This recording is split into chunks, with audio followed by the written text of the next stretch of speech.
ప్రభువు మీతో ఉండుగాక. పునీత మార్కు గారు రాసిన సువిశేషంలోని భాగము 8వ అధ్యాయము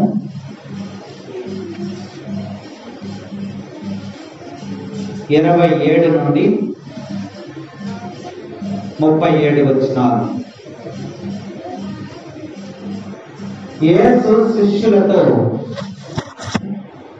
కైసరియా ఫిలిప్పు ప్రాంతమునకు వెళ్ళుచు, మార్గమధ్యమున ప్రజలు నేను ఎవరిని చెప్పుకొనుచున్నారు అని వారిని అడిగాను.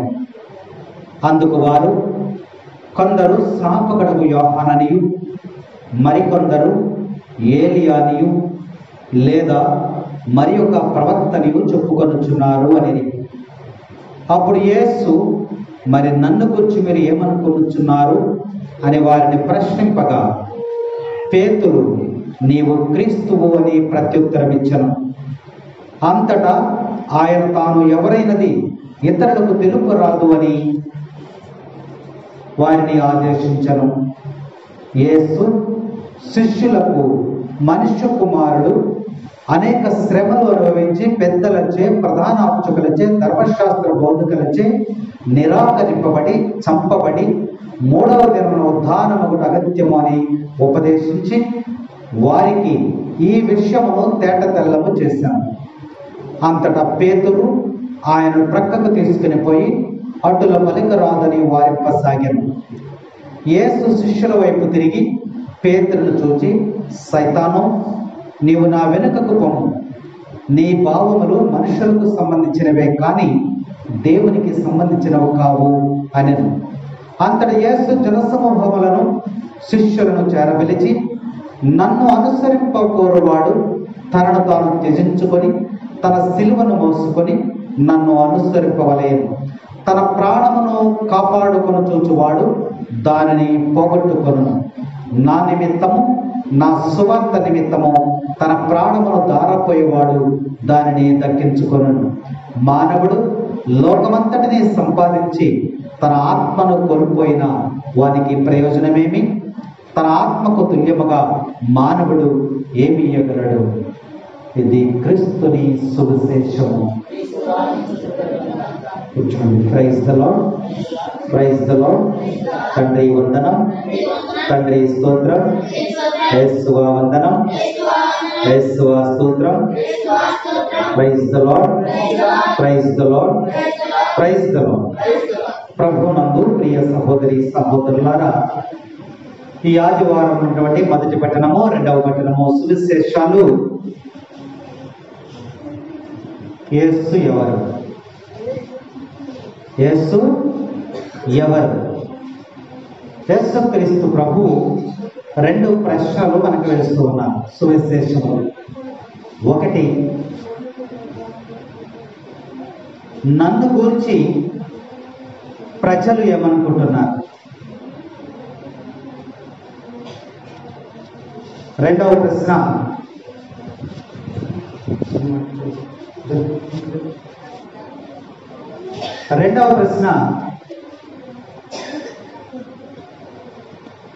నన్ను గురించి నువ్వేమనుకుంటున్నావు? 2 ప్రశ్నలు ఈ సువిశేషంలో ప్రభు మనం అడుగుతూ ఉన్నాడు. 27వ వచనం చదవండి.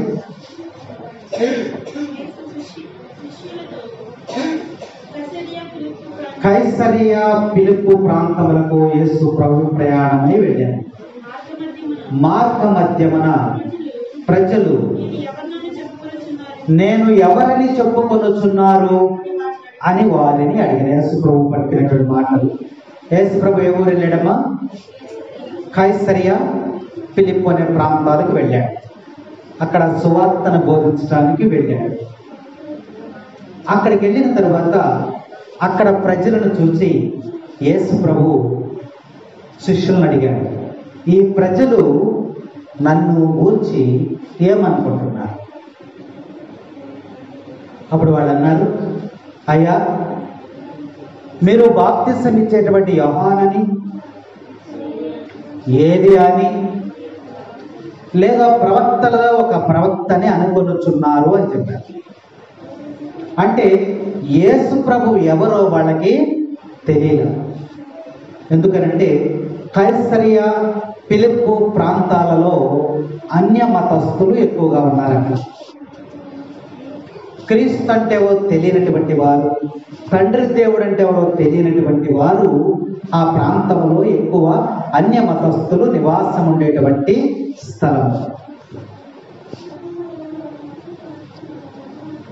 అన్య మతస్థులు నివసించేటువంటి ప్రదేశం. అయితే ఇక్కడ ప్రభు అడిగినటువంటి మాట, ఈ ప్రజలు నన్ను గురించి ఏమనుకుంటున్నారు అన్నప్పుడు ఆయన చెప్పినటువంటి సమాధానము, మిమ్మల్ని యోహాను అనుకుంటున్నారండి, ఏలియా ప్రవక్త అనుకుంటున్నారండి, లేదా ప్రవక్తలు అనేక మంది ఉన్నారు కాబట్టి ఆ ప్రవక్తలలో ఒక ప్రవక్త అనుకుంటున్నారు అని చెప్పారు. సరే, వాళ్ళని అక్కడ పక్కన పెట్టేద్దాం, పక్కన పెట్టే. నా గురించి నువ్వేమనుకుంటున్నావు అని యేసు ప్రభువు పేతురు గారిని అడిగాడు, శిష్యులను అడిగాడు. సరే, వాళ్ళకి వదిలేయండి, వాళ్ళకి తెలియదు కాబట్టి వదిలేయండి. మీరేమనుకుంటున్నారు? మీరు రోజు నాతో పాటు తిరుగుతున్నారు కదా, నేను చేసేటువంటి అద్భుతాలు మీరు చూస్తున్నారు కదా, నేను చేసేటువంటి ఆశ్చర్యమైన కార్యాలు మీరు చూస్తున్నారు కదా, నాతో కలిసి భోజనం చేస్తున్నారు కదా, నాతో కలిసి నిద్రిస్తున్నారు కదా, నేను ఎక్కడికి వెళితే అక్కడ నాతో పాటు ప్రయాణం చేస్తున్నారు కదా, మీరేమనుకుంటున్నారు నా గురించి అని యేసు ప్రభువు శిష్యులని అడిగాడు. 29వ వచనం చదువు. అప్పుడు యేసు, నన్ను గురించి మీరేమనుకొనుచున్నారు అని వారిని ప్రశ్నింపగా, పేతురు, నువ్వు క్రీస్తువి అని ప్రత్యుత్తరం ఇచ్చాను. పేతురు ఏం చెప్పాడమ్మా? ఏమన్నాడు? అందరూ చెప్పాలి. పేతురు ఏమన్నాడు? నువ్వు క్రీస్తువి, నువ్వు క్రీస్తువి అని ఆ యొక్క పేతురు గారు చెప్పాడు. చెప్పినప్పుడు యేసు ప్రభు అన్నటువంటి మాటను ఇంకా మనం చదువుకుని జ్ఞాపకం చేసుకున్నట్లయితే ఆయన మనకు తెలుసా, ఈ విషయాన్ని నీకు తెలియజేస్తున్నది నీ శరీర రక్త మాంసములు కాదు, దేవుని యొక్క ఆత్మ నీకు తెలియజేసింది. Praise the Lord, praise the Lord, praise the Lord. తండ్రి వందనం, తండ్రి స్తోత్రం, యేసువా వందనం, యేసువా స్తోత్రం. Praise the Lord, praise the Lord, praise the Lord. యేసు ఎవరు? నువ్వు నిజముగా క్రీస్తువే. క్రీస్తు అంటే అర్థమైందమ్మా, అభిషక్తుడు, మెస్సయ్య. ఎవరి చేత అభిషేకం చేయబడ్డాడు? దేవుని చేత అభిషేకించబడి వచ్చినటువంటి ఆయన యేసు క్రీస్తు. నువ్వు క్రీస్తు అని పేతురు చెప్పాడు. ఇంతకు ముందున్న వారికి, ఈ ప్రజలందరికీ నేనెవరో ఏమనుకున్నారంటే, ఆ ప్రజలు ఏమనుకున్నారు? ఏమనుకున్నారు ఆయన ప్రజలు? నువ్వు దేవుని కుమారుడువయ్యా, క్రీస్తువయ్యా అని చెప్పారా? చెప్పలా. యేసు ఎవరో వాళ్ళకి తెలియలా, యేసులో ఏముందో వాళ్ళకి తెలియలా, యేసులో ఉన్నటువంటి రుచి ఏంటో వాళ్ళకి తెలియదు. ఒక దొరగారు వచ్చారట. ఒక దొరగారు చక్కగా ఇంటింటికి ప్రార్థన చేయడానికి వచ్చారు. లండన్ నుంచి ఒక ఇంటికి వచ్చారు. చక్కగా వచ్చిన తర్వాత టిఫిన్ చేశారు. అక్కడి నుంచి ఇళ్ళన్నీ కూడా ప్రార్థన చేస్తున్నారు. మధ్యాహ్నం భోజనం చేశారు. సాయంత్రం చక్కగా ఒక ఇంటి దగ్గర ఉన్నారు. ఆ సాయంత్రం మరి అన్నిళ్ళు ప్రార్థన చేస్తున్నారు. ఆ సాయంత్రం ఆయనకి ఏదన్నా స్నాక్స్ కానీ ఏదైనా బిస్కెట్లు ఏదన్నా టీ కాఫీ ఇవ్వాలని సౌదం ఏం చేసిందంటే, అయ్యా నేను బయటికి వెళ్తున్నాను, మరి ఈ ఉంది ప్రస్తుతానికి ఇంట్లో ఇది ఉంది, ఇది తినండి అని ఒక కొబ్బరికాయని ప్లేట్లో పెట్టి ఆయనకి ఇచ్చింది. ఏం పెట్టిందమ్మా?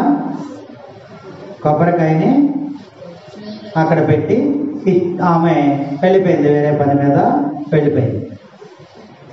ఇప్పుడు ఆయన తినాలి, దాన్ని తినమని ఇచ్చింది కదా, ప్రేమతో తినాలి. ఆయన మనసులో అనుకున్నాడు, కాయని చూసిన తర్వాత నేను ఎంత కాయలు తిన్నాను, ఇదేంటి ఇంతలా ఉంది కొబ్బరికాయ, ఓహో ఇక్కడ ఇంతలావు కాయలు ఉంటాయేమో, వీటినే వీళ్ళు తింటారేమో అని చెప్పి దాన్ని నొక్కాడు. నొక్కితే ఎలా ఉంది? గట్టిగా ఉంది. ఓహో దీన్ని ఒలుచుకుని తినాలేమనుకుని అక్కడ ఉన్నటువంటి చాకు ఒకటి తీసుకుని ఆ గట్టిగా దాన్ని పొడిచి పీసు లాగాడు. లాగి ఆ పీసును తింటున్నాడు. కొబ్బరికాయని పీసు తీసి ఆ పీసుని నవ్వుతున్నాడు. నవ్వుతుంటే అది రుచి లేదు, పసి లేదు, గట్టిగా ఉంది. ఏంటి వీళ్ళందరూ కూడా ఇంత పెద్ద కాయల్ని తింటారా?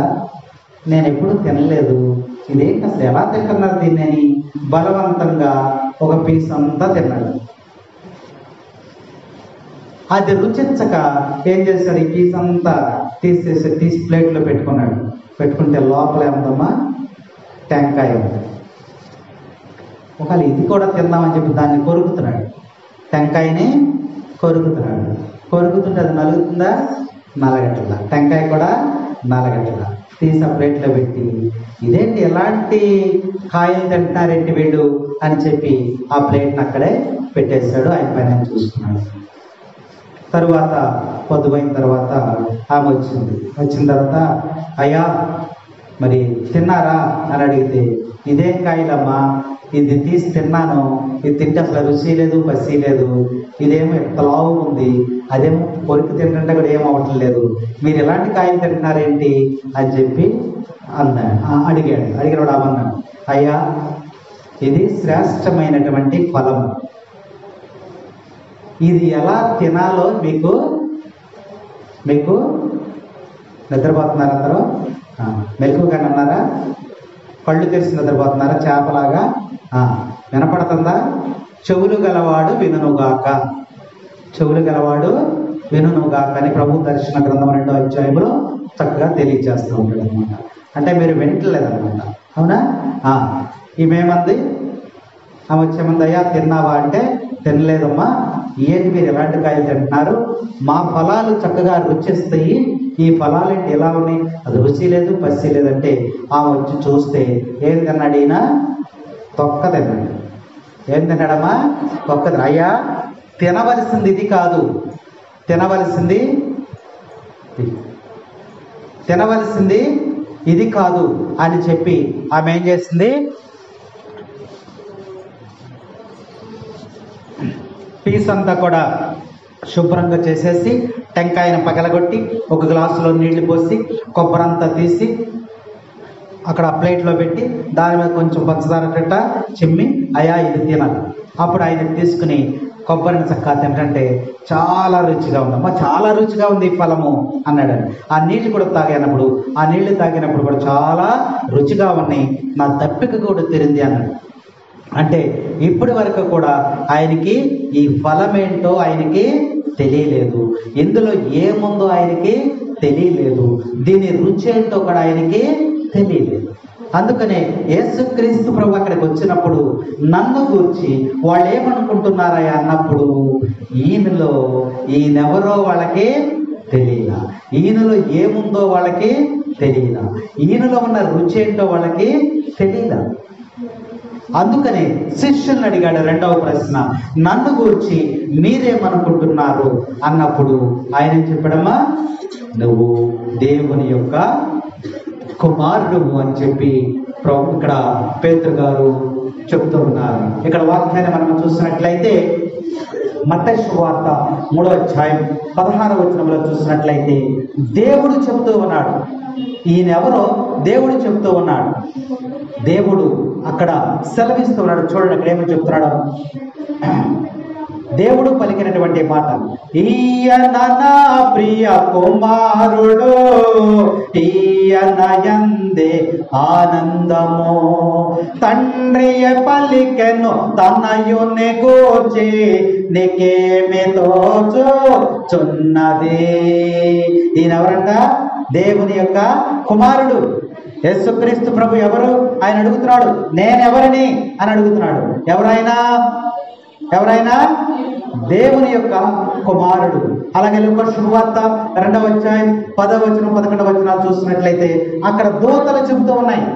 ఆ దూతలు గొల్లలకు కనబడి ఈయన దేవుని యొక్క కుమారుడు అని చెబుతా ఉన్నారు. మత్తయి శుభవార్త 8వ అధ్యాయం 29వ వచనంలో చూసి, మార్కు శుభవార్త 1వ అధ్యాయం 24వ వచనంలో చూసినట్లయితే దయ్యాలు వచ్చి చెబుతున్నాయి అక్కడ, అయ్యా నువ్వు ఎక్కడి నుంచి వచ్చావో మాకు తెలుసు, నువ్వు పరిశుద్ధుడవు, దేవుని నుండి వచ్చినటువంటి కుమారుడువు, మా జోలికి నువ్వు రావద్దయ్యా అని చెప్పి దయ్యాలు చెబుతా ఉన్నాయి. నువ్వు దేవుని యొక్క కుమారుడు అని చెబుతా ఉన్నాయి.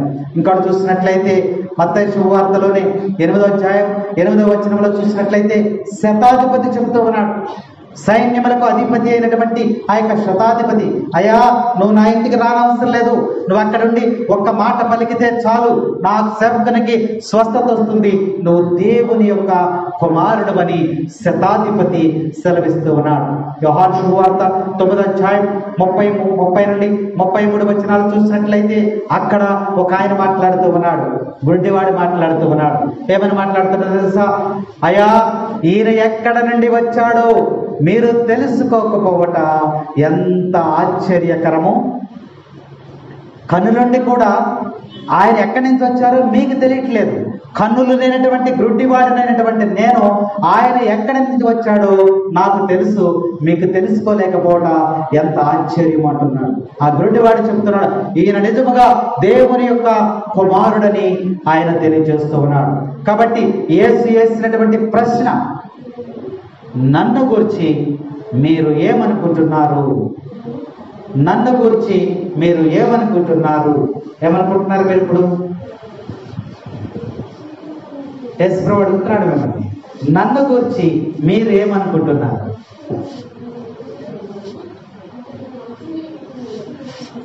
ఎవరెవరు చెప్పారు? పేతురు గారు ఏం చెప్పాడు? నువ్వు నిజముగా దేవుని యొక్క కుమారుడువు, సజీవుడైన దేవుని యొక్క కుమారుడువు, క్రీస్తువు అని చెప్పాడు. దేవుడే సాక్ష్యం ఇచ్చాడు. ఏమని?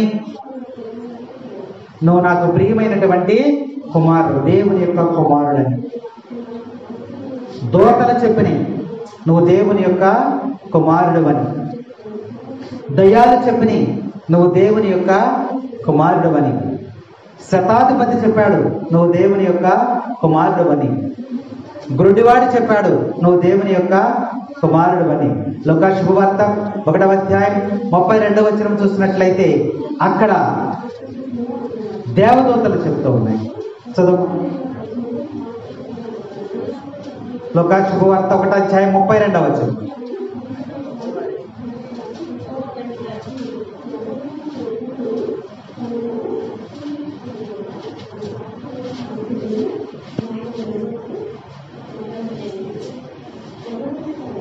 గాబ్రియేలు దూత మరియమ్మతో, నీకు పుట్టబోవు కుమారుడు దేవుని యొక్క కుమారుడు అని చెప్పాడు. మరియమ్మ గారితో దేవుని యొక్క కుమారుడు అని అక్కడ వాక్యంలో మనకి చక్కగా సెలవిస్తూ ఉంది. కాబట్టి మొదటి ప్రశ్న మనం చూసినట్లయితే ప్రభు వేసినటువంటి మొదటి ప్రశ్న, ఈ ప్రజలు నన్ను గురించి ఏమనుకొనుచున్నారు? ప్రజలు ఏమనుకుంటున్నారు? యోహానని, ఏలియాని, ప్రవక్తని అనుకున్నారు. అంటే క్రీస్తు ఎవరో వాళ్ళకి తెలియదు. ఆ స్థితిలోనే మనం కూడా ఉన్నాం. యేసు ఎవరో మనకు తెలియట్లా. యేసు ప్రభు అంటే యేసు ప్రభు, యేసు ప్రభు అంటే యేసు ప్రభువే. యేసు ప్రభు ఎవరో ఆ ప్రజల్లాగానే మనకి కూడా తెలియట్లా. అప్పుడు యేసు ప్రభు అంటున్నాడు, రెండవ ప్రశ్న వేశాడు. సరే వాళ్ళ సంగతి పక్కన పెడితే, ఏంట్రా మీరు మాట్లాడుకునేది ఏంటి? ఏం కావాలి మీకు? మీరు మాట్లాడకుండా బయటికి వెళ్ళిపోండి, అభ్యంతరం ఏం లేదు.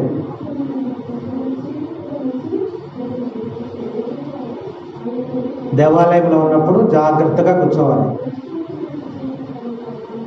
అసలు ఎవరు మాట్లాడద్దు, అడిగిన దానికి సమాధానం చెప్పండి. లేదు మీకు ఏమైనా మాట్లాడుకోవాలనుకుంటే మీరు బయటికి వెళ్ళిపోండి, బయటికి వెళ్ళిపోయి మాట్లాడుకోండి. సైతాను వాక్యాన్ని ముందుకు వెళ్ళనివ్వదు. అది ఏది రకంగా అణిచిపెట్టాలో చూస్తూ ఉంటుంది. యేసు ప్రభు వేసినటువంటి ప్రశ్నకు జవాబు మన దగ్గర లేదు.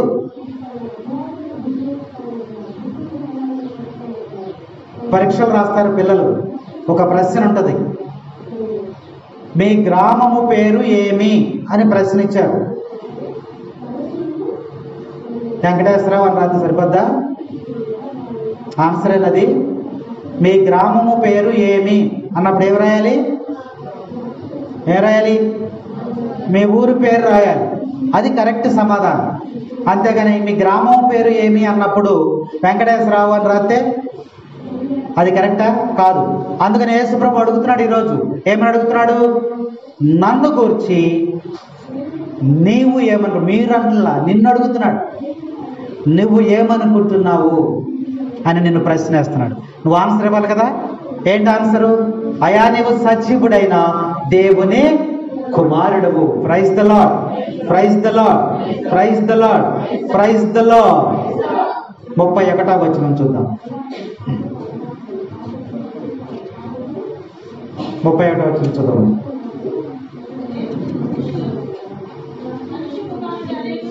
మనుష్య కుమారుడు అనేక శ్రమలు అనుభవించి పెద్దలచే, ప్రధానార్చకులచే, ధర్మశాస్త్ర బోధకులచే నిరాకరింపబడి చంపబడి 3వ దినమున ఉదానమగుట అగత్యమని ఉపదేశించెను.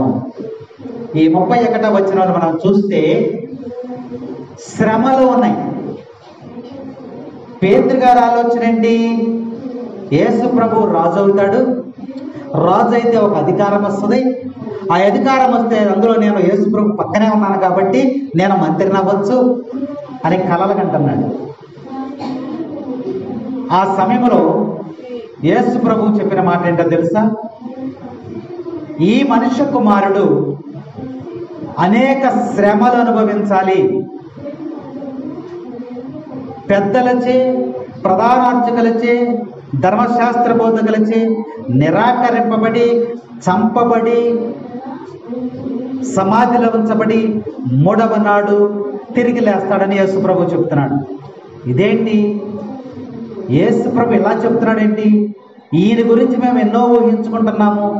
ఈయనేదో మాకు రాజ్యం తెస్తాడని, అధికారం తెస్తాడని, పదవులు వస్తాయని మేము ఆలోచిస్తుంటే ఈయనేంటి ఈ బాధలకు గురవ్వాలంటాడు, శ్రమలు అనుభవించాలంటాడు, ఇవన్నీ చంపబడతాడంటాడు. పేతురికి ఊహించనటువంటి విషయం. పేతురు ఊహించలా. యేసు ప్రభు ఇలా చెప్తాడని పేతురు గారు ఊహించలేదు. ఇదేంటి శత్రువులకు అప్పపడటం ఏంటి, చంపబడటం ఏంటి, ఈయనేంటి ఇలా చెప్తున్నాడు అని చెప్పి యేసు ప్రభువుని పక్కకు తీసుకెళ్ళాడు. తర్వాత వచ్చిన వాళ్ళు చూడమ్మా, వారికి ఈ విషయములను తేట తెల్లము చేశాను. అంతటా పేతురు ఆయనను ప్రక్కకు తీసుకుని పోయి అటులు పలుకురాదని వారింపసాగాను. యేసు ప్రభువుని పక్కకు తీసుకెళ్ళాడు ఆయన. అయ్యా అలా చెప్పకూడదయ్యా, నువ్వేంటి అలా చెప్తున్నావు అంటే దేవుని కుమారునికే చెప్పేటువంటి మానవ ఆలోచన. అంతసేపు ఏముంది? అధికార దాహం కోసం ధనధాన్యాలు, సిరి సంపదలు, అధికార వ్యామోహంతో పేతురు అంటున్నాడు, ఇదేంటయ్యా నీ వెనకాల తిరిగేది ఎందుకు? మేము నువ్వు ఒక రాజ్యం స్థాపిస్తావని, ఈ రాజ్యానికి ఒక రాజు అవుతావని, నువ్వు రాజు అయితే మాకు అధికారాలు వస్తే మేము చూస్తుంటే నువ్వేంటయ్యా చంపబడతానంటావేంటి, సమాధిలో పెడతానంటావేంటి, తిరిగి లేసి ఈ బాధల గురించి చెప్తావేంటి? అలా చెప్పకూడదు, నువ్వు రా అని పక్కకు తీసుకెళ్ళాడు. యేసు ప్రభువుని ప్రక్కకు తీసుకెళ్ళాడు. ప్రక్కకు తీసుకెళ్ళినప్పుడు యేసు ప్రభు ఏమన్నాడో చూడండి. యేసు ప్రభు ఏమన్నాడమ్మా? యేసు శిష్యుల వైపు తిరిగి పేతురును చూచి, ఏ సైతాను పో, పక్కకు పో. ఎవరినన్నాడు ఈ మాట? పేతురునన్నాడు. అంటే యేసు ప్రభు బోధించేటువంటి అంశాన్ని ప్రజలకు తెలియకుండా సైతాను ఎవరిని వాడుకుంది? పేతురును వాడుకుంది. చూసారా? అందుకనే దేవుని యొక్క మాటలు వినాలన్నా, దేవుని మందిరానికి వెళ్ళాలన్నా, దేవునిలో సహవాసం చేయాలన్నా మధ్యలో ఎవరు చేస్తారమ్మా? సైతాన్ దొరబడిపోద్ది. ప్రార్థన జరగనివ్వదు. ప్రార్థనలో అలజడి, సైతాను వారిలో ప్రవేశించి అక్కడ ఏం చేస్తే గలిబిలి చేస్తా ఉంటుంది. వాక్యం విననివ్వదు. డిస్టర్బెన్స్ అనమాట. ఏ విధముగా ఇక్కడ చెడగొట్టాలి అనేది సైతాన్ ఎందుకు చేసుకుని ఎవరు లోపడతారో చూసుకుని వారిలోకి ప్రవేశించి అక్కడ దేవుని మాటలు వినకుండా చేస్తుంది. ఇందులో ముఖ్యమైనది ఏంటంటే నిద్ర. గుళ్ళోకి రాగానే నిద్ర వస్తుంది. వాడికి రోగం వచ్చినా రూపు వచ్చినా తెల్లవారులు నిద్ర రాదు. అడిగి సమయం ఇచ్చాడుగా నిద్రపోమని, అక్కడ రాదు నిద్ర. గుడికి వెళ్దామని వస్తే గుళ్ళోకి రాగానే నిద్ర వచ్చారు. సైతాను చక్కగా వాడిని ఏం చేస్తుంది? దేవుని మాటలు విన్నెవదు. అలాగే కూర్చున్న వాళ్ళ దొరబడుతుంది సైతాన్. దొరబడి వాక్యానికి డిస్టర్బెన్స్, పాటలకి డిస్టర్బెన్స్, దేవుని కార్యాల ప్రతిదానికి డిస్టర్బెన్స్. ఏ విధముగా చెడగొట్టాలో చూస్తుంది.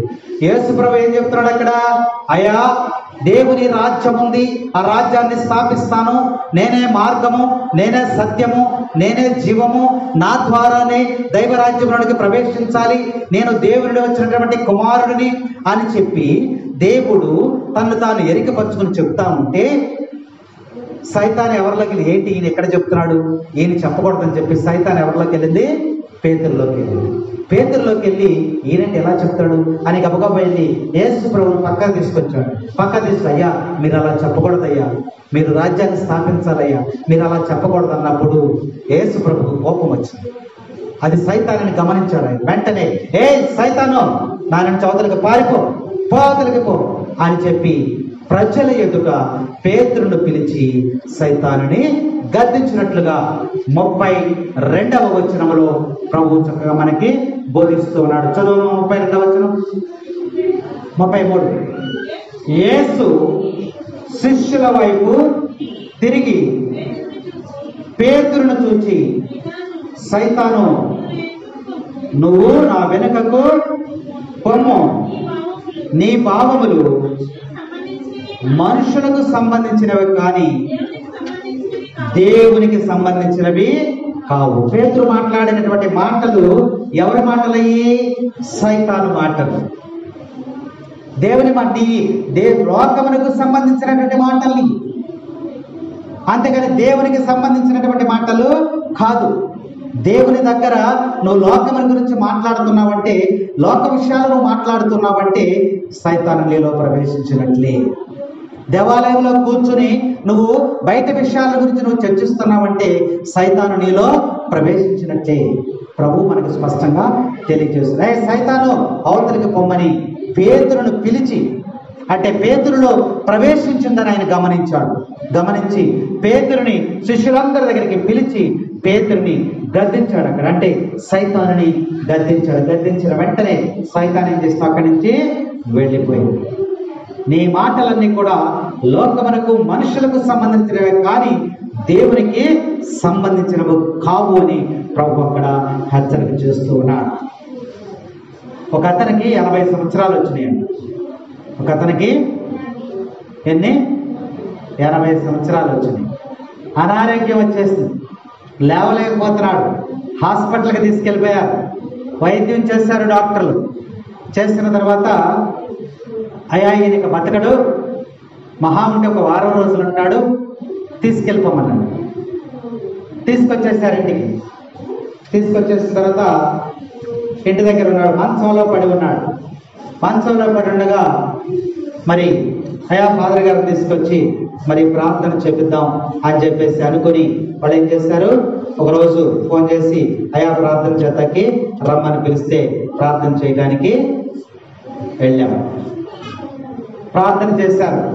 ప్రార్థన చేసిన తర్వాత, ఏ సైతాను, నా నుండి బయటికి పో అని చెప్పమన్నాను. ఆ ముసలోడు చెప్పట్లా. తాత, ఓ సైతాను, నా నుండి విడిచి బయటికి పో అని పలుకు అన్నాను. చూస్తున్నాడు కానీ చెప్పట్లేదు. ఏ సైతాను, నా నుండి బయటికి వెళ్ళు అని గట్టిగా చెప్పుకుంటే చూస్తున్నాడు కానీ చెప్పట్లేదు. ఏం తాత చెప్పవేంటి?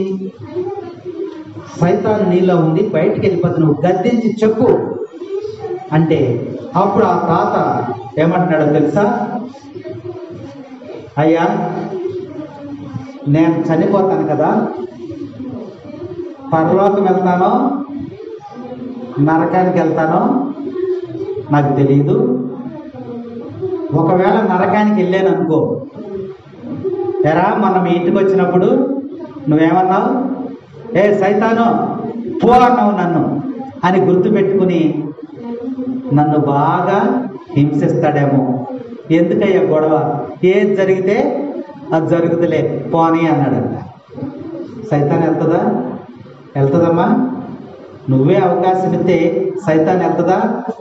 స్తుతించిన సతాన్ పారిపోతాడు, ఒదిగితే తిరిగి వస్తాడు.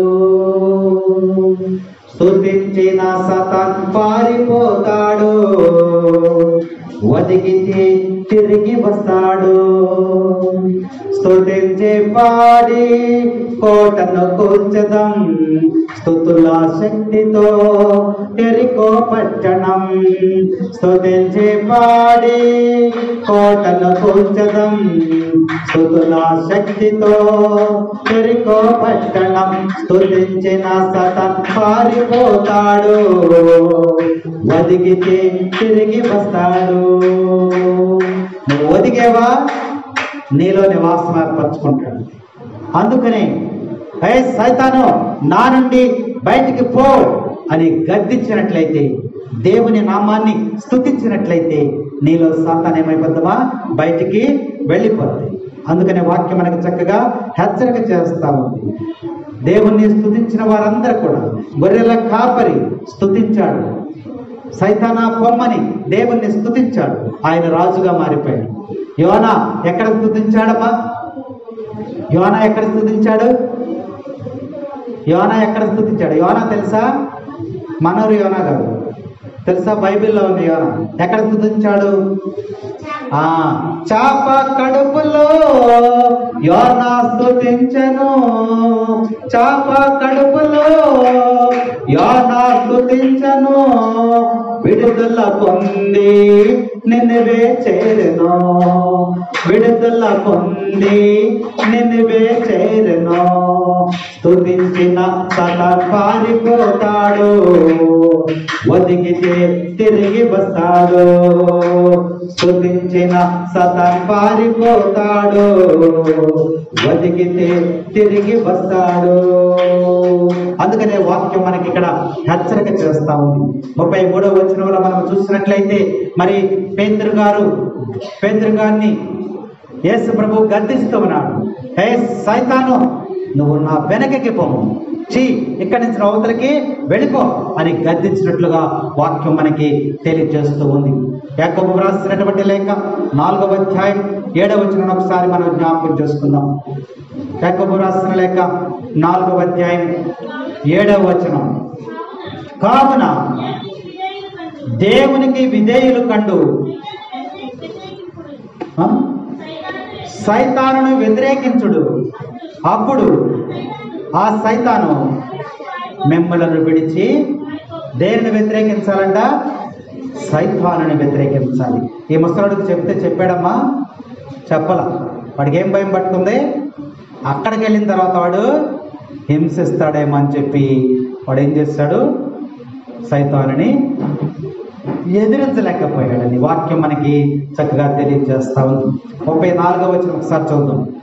అంతటా యేసు జనసమూహములను శిష్యులను చేరబిలిచి, నన్ను అనుసరింపకోరువాడు ఏం చేయాలంటమ్మా? ఎవరిని పిలిచాడు? శిష్యులందరినీ పిలిచాడు. అక్కడ ఉన్నటువంటి వారందరినీ పిలిచాడు. ఏలియా అన్నటువంటి వారిని పిలిచాడు, యెహోవా అన్నటువంటి వారిని పిలిచాడు, ప్రవక్త అనుకున్నటువంటి వారిని పిలిచాడు, ఇంకెవరు పిలిచాడు? అక్కడ ఉన్న ప్రజలందరినీ కూడా పిలిచాడు. పిలిచి ఏం చెప్తున్నాడమ్మా? మీరు నన్ను అనుసరించాలి అంటే చదువు.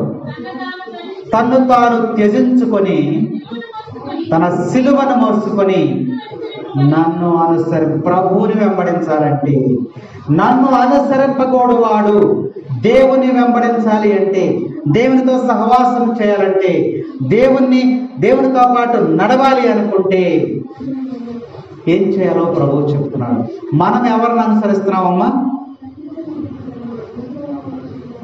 నన్ను అనుసరింపగోరువాడు, నన్ను వెంబడించాలనుకున్నటువంటి వాడు, నాతో రావాలనుకున్నటువంటి వాడు ఏం చేయాలో ప్రభువు చెప్తున్నాడు. మనం ఎవరిని అనుసరిస్తున్నాం? ఎవరిని అనుసరిస్తాము?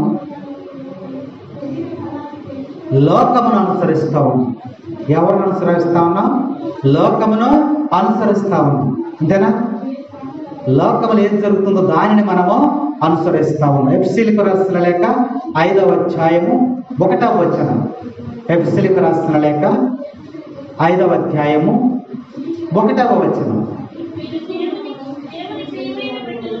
మీరు దేవునికి ప్రియమైనటువంటి బిడ్డలు కనుక ఆయనను పోలి జీవింపుడు. ఆయన అనుసరించాలి మనం. నన్ను అనుసరింపగోరువాడు ఎలా జీవించాలో ప్రభువు చెప్తున్నాడు. అయితే మనము ఎవరిని అనుసరిస్తూ ఉన్నాం? అనుకరణ అనేది గొప్ప విద్య.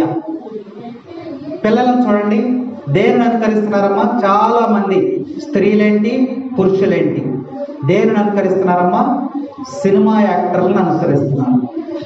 వాడు ఏ డ్రెస్ అయితే వీడు అదే, ఆడెక్కడ చింపుకుంటే ఈడు అక్కడే చింపు, ఆడెక్కడ గొరుక్కుంటే ఈడు అక్కడే గొర్రు. బొక్కలు, తలంతా బొక్కలే. ఎవరిని అనుసరిస్తున్నావు? ఆడవాళ్ళు వస్త్రధారణ ఎలా అమ్మా?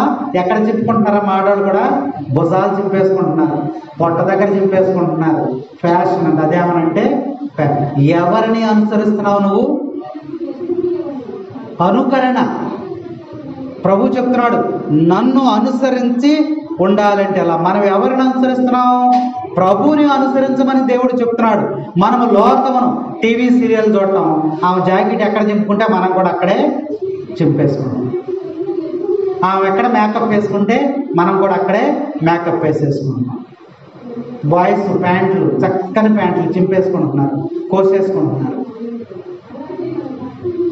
అసలు చింపింది వేసుకున్నామన్న సిగ్గు కూడా ఉండలేదు.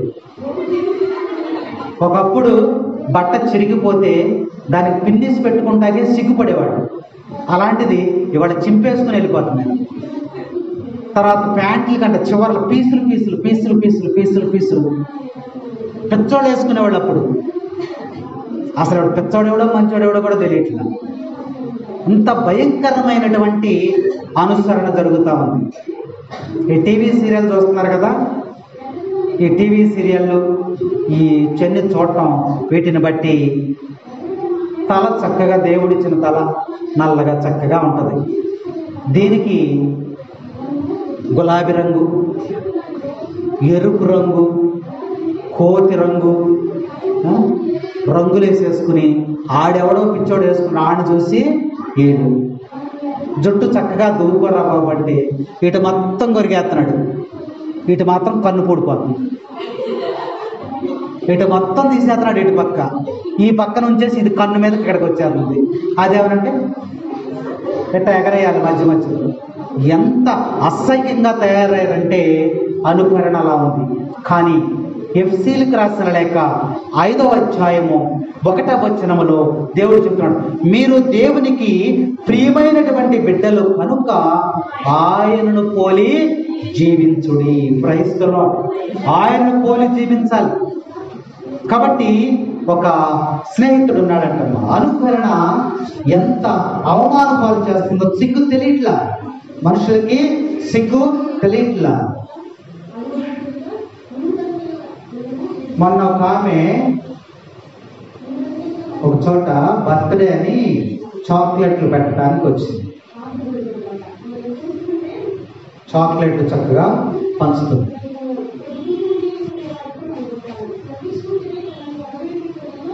వాళ్ళ పిల్ల బర్త్డే చాక్లెట్లు పెట్టింది, అందరికీ పెట్టించాక అందరూ చాక్లెట్లు పెట్టింది. అప్పుడు వరకు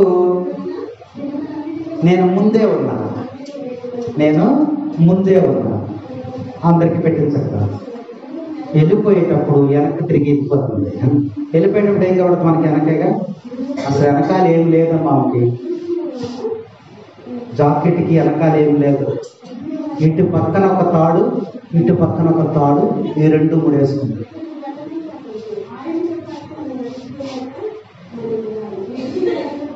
అసలేమీ లేదు, స్త్రీ వస్త్రధారణ అసలు లేదు. ఇటు నుంచి ఒక తాడు, ఇటు నుంచి తాడు ముడేసుకుంది. ముడితే ఆలోచన ఉండాలి కదా. ఆడెవడో సినిమాల్లో ఆటల్లో ఆ కొద్ది క్షణాలు కనబడటం కోసం ఆడేసుకుంటాడు. ఆడిని చూసి అది వేసుకుని ఈదులాంటి తిరుగుతూ ఉంటావు నువ్వు. ఉండాలి కదా, కొద్దిగా జ్ఞానం ఉండాలి కదా. మరి ముఖ్యంగా స్త్రీలు వస్త్రధారణ ఎంత చక్కగా ఉండాలి. ఫ్యాషన్లకి లోనవ్వకూడదు, క్రీస్తుని పోలి జీవించాలి అని ఈరోజు వాక్యం. నన్ను అనుసరింపకోరువాడు. అనుకరణ అనేది నీకు అవమానాన్ని తెచ్చిపెడుతుంది. అనుకరణ ఏం చేస్తుంది? నీకు అవమానాన్ని తెచ్చిపెడుతుంది. ఒక ఆయన ఉన్నాడంట, గోపాలగుడిగా అనుకుందాం. ఈ ఊరి నుంచి ఒక పెద్ద ఉన్నతమైనటువంటి స్థితిలోనికి ఒక ఆయన బాగా మంచి పొజిషన్కి వెళ్ళిపోయి ఒక మహానగరంలో పెద్ద భవంతిలో ఉంటున్నాడు. ఒకరోజు కొన్ని సంవత్సరాల తర్వాత ఆయనకి గుర్తొచ్చింది, మన ఊరు గుర్తొచ్చింది. నాతో పాటు చదువుకున్నటువంటి స్నేహితులు ఉన్నారు కదా, వాళ్ళు ఒకసారి పిలుద్దాం అని చెప్పి గుర్తుకొచ్చి పాత స్నేహితుల్ని, అంటే 5వ తరగతి 4వ తరగతి చిన్ననాటి స్నేహితుల్ని ఒక 7-8 మందిని జ్ఞాపకం చేసుకొని, ఎలా ఉన్నారు, బాగున్నారా, ఒకసారి రండిరా, మిమ్మల్ని చూసి దరిదాపు 60-70 సంవత్సరాలు అయింది అని చెప్పి వాళ్ళందరినీ కూడా భవంతికి పిలుచుకెళ్ళాడంట. పిలుచుకెళ్ళిన తర్వాత ఆ యొక్క భవంతిలో ఏం చేశాడు? ఒక టేబుల్ వేసాడు. టేబుల్ మీద అన్ని పెట్టాడు. చక్కగా రాజు భవంతిలో కూర్చున్నారు అందరూ కూడా. మన స్నేహితుడు ఎంత ఎత్తుకెదిగిపోయాడరా అని అందరూ కూడా సంతోషపడుతున్నారు. ఇప్పుడు ఏం చేస్తారంటే, భోజనానికి హోటల్కి బయటకు వెళ్ళి భోజనం చేద్దామరా, ఇప్పుడు మరి కాఫీ తాగుదామని చెప్పి ఏం చేస్తారంట, తన సేవకుడిని పిలిచి అయా కాఫీ తీసుకురా అన్నాడంట. వెంటనే ఒక సాసరలో కాఫీని పెట్టుకుని ఆ సేవకుడు ఈ ఉన్నటువంటి ఈ 7-8 మందికి, ఆయనకి కూడా మొత్తం 8 మందికి కూడా తెచ్చి టేబుల్ మీద పెట్టేసిన తర్వాత ఈయన అనుకుంటున్నాడు, నా స్నేహితులు చూసి ఎంతకాలమైంది, 60-70 సంవత్సరాలు అయిపోయింది, మరి వీళ్ళని సంతోష పెట్టాలనే ఉద్దేశంతో వాళ్ళతో చక్కగా ఎలా ఉన్నారా, పిల్లలు ఏం చేస్తున్నారు, ఎలా ఉన్నారు అని మాట్లాడుతూ ఏం చేస్తున్నారు, మన చక్కని మాటలు చెప్పుకుంటా మరి కాఫీని వాళ్ళ ముందు పెట్టిన తర్వాత ఈయన ఏం చేస్తారంటే, ఈ యొక్క కాఫీ ఈయన ఆల్రెడీ తాగేస్తున్నాడు కాబట్టి వాళ్ళందరూ కాఫీ తాగుతారని కబుర్లు చెప్తూ ఈయన ఏం చేస్తాడంటే కాఫీని తెచ్చిన సాసర్లో పోసాడు. ఏం చేశాడమ్మా? సాసర్లో పోసినప్పుడు వాళ్ళందరూ కూడా ఆయన చూశారు. మాట్లాడుకుంటూనే ఈయన సాసర్లో పోసాడు. వాళ్ళు కూడా ఏం చేస్తున్నారంటే, ఓహో టౌన్లోకి వచ్చిన తర్వాత ఎలా తాగాలేమో అనుకుని వాళ్ళు కూడా ఏం చేశారమ్మా? సాసర్లో పోసేసారు. అంటే ఈయన్ని అనుకరిస్తున్నారు. ఈయన సాసర్లో పోసాడు కాబట్టి వీడు బాగా ఉన్నవాడు, వీడు ఎలా తాగుతాడు కోసం మనం కూడా ఎలాగే తాగాలి వీడి దగ్గర అనుకుని వీడు కూడా ఏం చేశారమ్మా? సాసర్లో పోసేసారు. ఈయన ఏం చేస్తున్నాడు? వాళ్ళందరూ 7 కూడా సాసర్లో పోసేసుకున్నారు. వాళ్ళు కూడా పోసేసుకుంటే 7 కబుర్లో పడిపోయాడు. సరిగ్గా ఏం చేస్తున్నారు, పిల్లలు ఏం చేస్తున్నారు, వాళ్ళు ఎలా ఉన్నారు, వీళ్ళు ఎలా ఉన్నారు, రోడ్లు బండియా, కరెంట్ వచ్చిందా, ఎలాంటి విషయాలంటే మాట్లాడుకుంటా వీడు ఈ యొక్క ఊరు గురించి మాట్లాడుకుంటూ ఉంటా. ఆ పక్కనే చిప్స్ ప్యాకెట్ ఉందంట, బంగాళదుంప చిప్స్ ప్యాకెట్. ఆ చిప్స్ ప్యాకెట్లోంచి చిప్స్ తీసి కొన్ని నలిపి కాఫీలో వేసాడంట. ఓహో ఇక్కడ కాఫీ ఎలా తాగుతారు అనుకుని వాళ్ళు కూడా 7 ఏం చేశారంట, ఆ టేబుల్ ఉన్న చిప్స్ అందుకుని నలిపేసి ఏం చేశారు, ఆ కాఫీ సాసర్లో వేసేసుకున్నారు. ఏంట్రా ఇంక విషయాలు ఏంటి చెప్పండి రా. ఈయనేమనుకుంటున్నాడు, వాళ్ళు తాగుతున్నారు అనుకుంటున్నాడు, మాటల్లో పడిపోయాడు. ఏం చేసిన తర్వాత దీన్ని తీసి తన పెంపుడు పిల్లికి కిందకు వంగి పిల్లికి పెట్టాడు. తన ఇంట్లో పెంపుడు పిల్లి ఉంటే ఆ పిల్లి వస్తే ఆ పిల్లికి పెట్టాడు. ఒక్కసారి వాళ్ళందరూ ఏం చేశారమ్మా? ఏం చేయాలో అర్థం కాక తెల్ల ముఖం వేసుకుని ఆయన ఇంకా చూస్తూ ఉన్నారు. అనుసరించినప్పుడు అది మనకేం చేస్తుంది? అవమానాన్ని తెచ్చిపెడుతుంది. కాబట్టి అనుకరణ అనేది చాలా ప్రమాదకరమైనటువంటిది. ఎవడో ఇలా ఉన్నాడని వల వేసుకోడు. ఎత్తుమడాలు వేసుకుని వెళ్తుంది ఒక ఆమె. ఎత్తుమడాలు ఈ ఎత్తునుంటాయి అవి వేసుకుని టిక్కు నడుచుకుంటూ వెళ్తుంది. ఆమె వేసింది కదా, ఆమెలాగా అనుసరించాలని నువ్వు కూడా ఎత్తుమడాలు వేసుకుని వెళ్ళావనుకో, నడక కుదరక కింద పడి కాలేమవుతామా ఎరిగిపోదు. నీ స్థితిని బట్టి నువ్వేం చేయాలి? అనుకరణ అనేది చాలా ప్రమాదం అని చెప్పేసి, ఈ లోకమును అనుసరించడం కాదు, నువ్వు నన్ను అనుసరింపకోరువాడు ఎలా ఉండాలి, నన్ను అనుసరింపకోరువాడు ఎలా ఉండాలో ప్రభువు చెప్తాడు. క్రీస్తుని పోలి జీవించాలంట. ఎలా అనుసరిద్దాం? క్రీస్తు ప్రభుని పోలి జీవించమన్నాడు కదా, ఎలా అనుసరిద్దాం? ఎఫ్సీలకు రాసిన సంఘంలో ఆయన అంటున్నాడు, నన్ను పోలి జీవించండి. దేవునికి ప్రియమైనటువంటి బిడ్డలు కదా మీరు, నన్ను పోలి మీరు జీవించండి అన్నాడు. ఎలా జీవిద్దామమ్మా?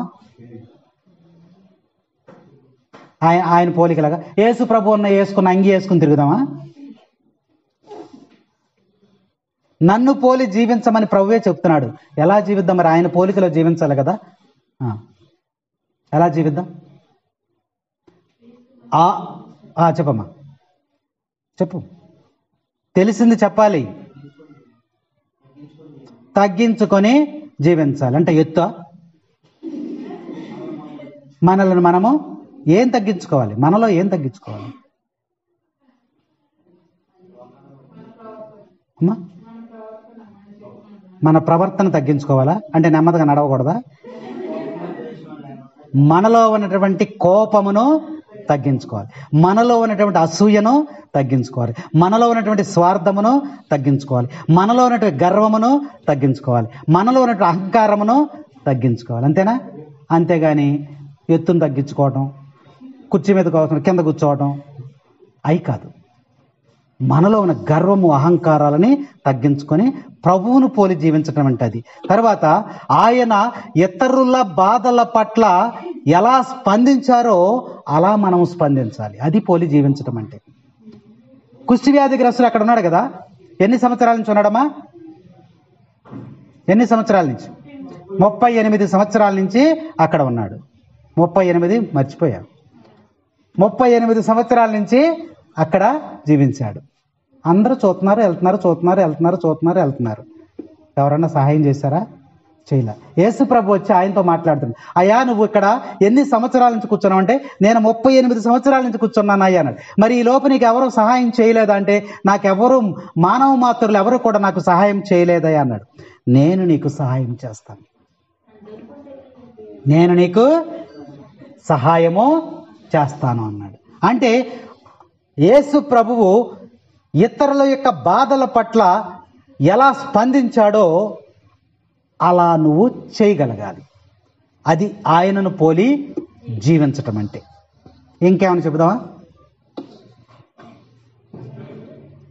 ఇంకేమన్నా?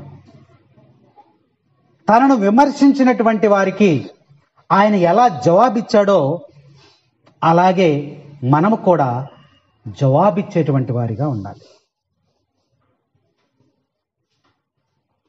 ఇతరులకు ఆయన ఎలా పరిచర్య చేశాడో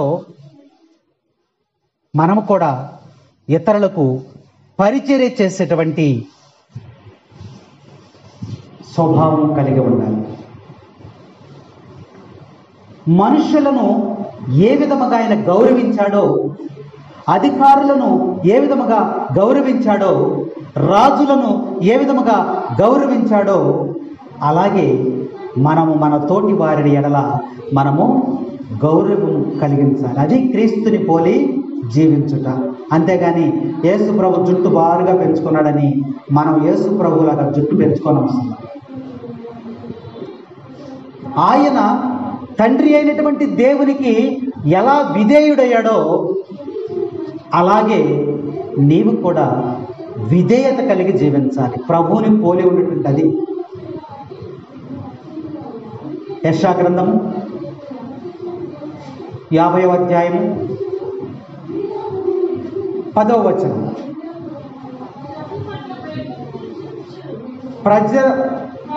ప్రభు పట్ల భయభక్తులు చూపుచు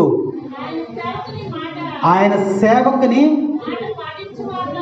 సేవకుని మాట పాటించు వారులారా మీరు వెలుగు త్రావుల యందు నడవవలసి వచ్చినప్పుడు ప్రభువును నమ్మి ఆయనపై ఆధారపడండి. వాక్యం అర్థమైందా మీకు? అది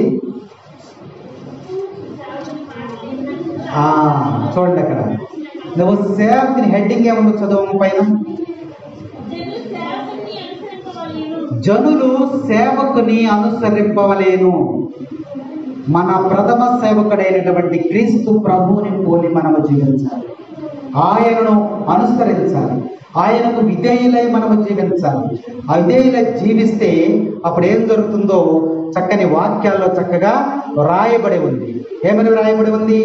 నీకుడు చీకటి తావులలో నడుచున్నప్పుడు నీకు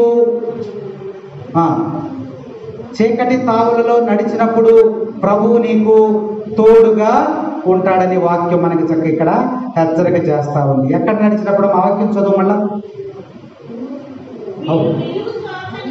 మీరు వెలుగు సోకని చీకటి తావులలో నడవవలసి వచ్చినప్పుడు, చీకటిలో నడవలసి వచ్చినప్పుడు అంటే చీకటిలో నడవడం అంటే లైట్లు లేకుండా చీకటిలో వెళ్ళటం కాదు. చీకటి తావులంటే పాపము, చీకటి తావులంటే పాపము లేదా నరకాల్లోకి వెళ్ళవలసి వచ్చినప్పుడు, పాపంలో జీవిస్తున్నప్పుడు, అంధకారంలో జీవిస్తున్నప్పుడు, అనారోగ్యంలో జీవిస్తున్నప్పుడు, వేదనలో నువ్వు జీవిస్తున్నప్పుడు, శోధనలో నువ్వు జీవిస్తున్నప్పుడు అవన్నీ కూడా చీకటే, అవన్నీ కూడా చీకటే. ఆ చీకటిలో జీవించవలసి వచ్చినప్పుడు ఆయన నీకు వెలుగుగా వస్తాడంట, వెలుగుగా వస్తాడంట. వాక్యం మనకి చక్కగా హెచ్చరిక చేస్తాము. లోకం మారినా, ఈ సృష్టి మారినా, ఈ లోకం మారినా, ఈ సృష్టి మారినా, మళ్ళా పడండి, 4 సార్లు పడండి, అందరూ పడండి. మారడు నా యేసయ్య ఎప్పటికీ, మరువడు నా యేసయ్య ఎన్నటికీ. మారడు నా యేసయ్య ఎప్పటికీ, మరువడు నా యేసయ్య ఎప్పటికీ.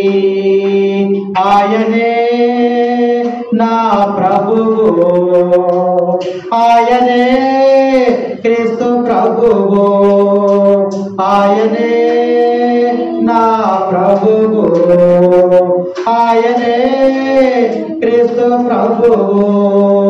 ఈ లోకం మారినా, ఈ సృష్టి మారినా, ఈ లోకం మారినా, ఈ సృష్టి మారినా, మారడు నా యేసయ్య ఎప్పటికీ, మరువడు నా యేసయ్య ఎన్నటికీ. పాటకి మీకేం సంబంధం లేదా? ఏమా పాటకి మీకేం సంబంధం లేదా? ఏం లేదా? ఏం లేదు, ఉందా? ఉంటే పాడండి. ఇప్పుడు చదువుకున్న వాక్యం అదే. నువ్వు చీకటిలోకి వెళ్ళినప్పుడు దేవుడు నిన్ను చూడాలంటే ఆయన మీద నువ్వు ఆధారపడి జీవించాలి. చీకటిలోనికి నువ్వు వెళ్ళినప్పుడు వెలుగుకు ఆయన నీ దగ్గరికి వస్తానంటున్నాడు. ఒకవేళ నువ్వు ఆయన మీద ఆధారపడి జీవించకపోయినట్లయితే, ఆయనే నా ప్రభువు, ఆయనే క్రీస్తు ప్రభువు, ఆయనే దేవుని యొక్క కుమారుడు అని నువ్వు ఒప్పుకోకపోయినట్లయితే చీకటి జీవితం నరకంలోనికి వెళ్ళిపోతామని వాక్యం మనకి హెచ్చరిక చేస్తాము. నా తల్లి మరచిన, నా తండ్రి విడిచిన,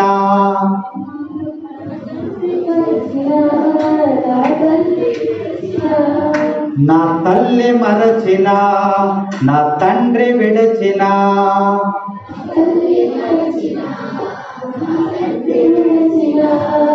సైతాను పైనకి తొక్కేస్తుంది, మామూలుగా కాదు, ఊపు మీద తొక్కేస్తుంది కిందకి. నోరు తెరవనివ్వట్లా, రోడ్డు మీద తెరవమంటే ఇక్కడ వినపడుతుంది.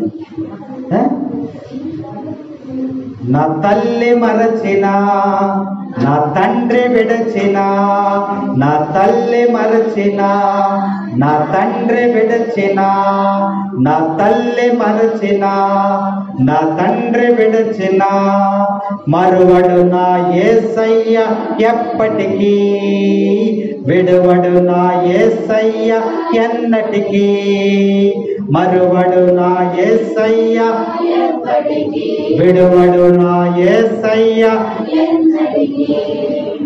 చీకటిలో ఉన్న నా జీవితములోనికి వెలుగుగా ఆయన ప్రవేశించెను.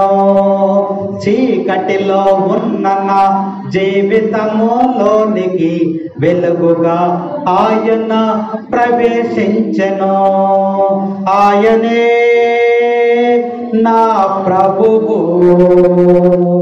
ఆయనే యేసుక్రీస్తు, ఆయనే నా ప్రభువు, ఆయనే యేసుక్రీస్తు.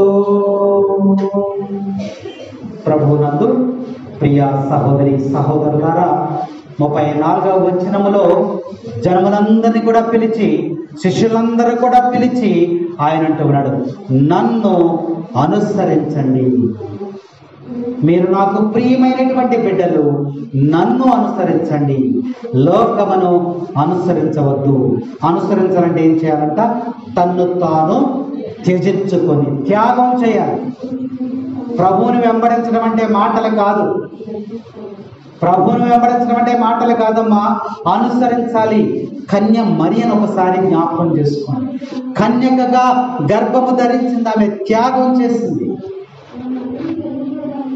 చూసారా, తన బిడ్డను మరి శిలువ మరణం మీద పొందుతూ ఉంటే ఆమె త్యాగం చేసింది. చూసారా, త్యాగపూరితమైనటువంటి జీవితం చేయాలి. ప్రభువును అనుసరించాలంటే ఊరికే బైబిల్ పట్టుకునో జపమాల పట్టుకునో ఊరికట్ట వెళ్ళిపోతే కుదరదు. త్యాగపూరితమైనటువంటి జీవితాన్ని నువ్వు జీవించినప్పుడు మాత్రమే నువ్వు, ప్రభువు చెప్తూ ఉన్నాడు, నన్ను అనుసరింపకోరువాడు తన్ను తాను త్యజించుకొని, నేను నువ్వు మరిచిపోవాలి. నాలో ఉన్నది నేను కాదు, ఎవరు? నా ప్రభువే. ప్రభువుని గణపరిచేది నీ నడక, నీ ప్రవర్తన, నీ మాట, సమస్తాన్ని కూడా నువ్వు త్యజించుకోవాలి. జక్కయ్య చూడండి, తను తాను త్యాగపూరితంగా త్యజించుకున్నాడు. తనకున్నదంతా కూడా తను ఏం చేశాడు? ప్రభువుని కలుసుకున్న తర్వాత పేదలకు దానులకు ఆయన దానం చేశాడు, ప్రభువుని కలుసుకున్న తర్వాత. అందుకనే జక్కయ్యతో అంటాడు, ఏమంటున్నాడు ఆయన? జక్కయ్య దిగిరా, నీ ఇంటికి వస్తాను, జక్కయ్య దిగిరా, నేను వస్తాను, దీవిస్తాను దిగిరా, రక్షిస్తాను దిగిరా, దీవిస్తాను దిగిరా, రక్షిస్తాను దిగిరా, నీ ఇంటికి వస్తా దిగిరా, దిగిరా. జక్కయ్యని దిగిరమ్మన్నాడు. ఇందాక చెప్పుకున్నాం కదా మనం, దిగిరావటం అంటే తను తాను తగ్గించుకోవటం. దిగిరావటం అంటే చెట్టు మేంచి కిందకి దిగిరావటం కాదు. చెట్టు మేంచి కిందకి దిగి వస్తే రక్షణ రాదు. దిగిరా, ఏం దిగిరావాలి? గర్వం నుంచి, అహంకారం నుంచి నిన్ను నీవు త్యాగపూరితమైన త్యజించుకోవాలి. తెగించుకున్న తర్వాత ప్రభువును నీవు వెంబడించాలి అంటే నిన్ను నీవు త్యజించుకోవాలి. త్యాగపూరితమైనటువంటి జీవితాన్ని నువ్వు జీవించాలి.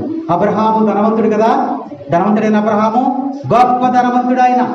అయితే దేవుడు చెప్పాడు, నీవు సమస్తాన్ని కూడా విడిచిపెట్టి నేను చూపించేటువంటి ప్రదేశానికి నువ్వు వెళ్ళమన్నాడు. తనను తాను త్యజించుకున్నాడు. తను తాను ఏం చేసుకున్నాడు? త్యాగం చేశాడు. త్యాగం చేసుకుని ప్రభు మాట చొప్పున, దేవుని యొక్క ఆజ్ఞ చొప్పున సమస్తాన్ని విడిచిపెట్టి ఆయన వెళ్ళిపోయాడు. ప్రభువుని అనుసరించాలంటే త్యాగపూరితమైన జీవితం జీవించాలి. ఆదివారము ఆరాధన ఉంది అంటే ఆ సమయంలో ఏం చేయాలి? అమ్మా గుడికి రాలేదు ఏంటి అని అంటే, ఇంకా కూర అవ్వలేదండి, ఏమవ్వలేదంట? కూర వండటం అవ్వాల. అంటే శారీరకమైనటువంటి ఆహారాన్ని కూడా మనం త్యాగం చేయలేము. కూర అయిన తర్వాతే నేను గుడికి వెళ్తాను.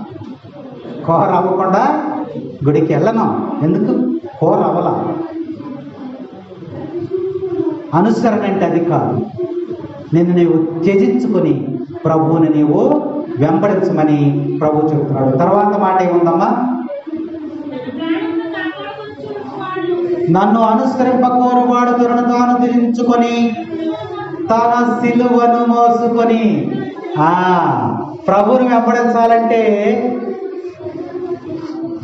ఎలా రావాలంటమ్మా?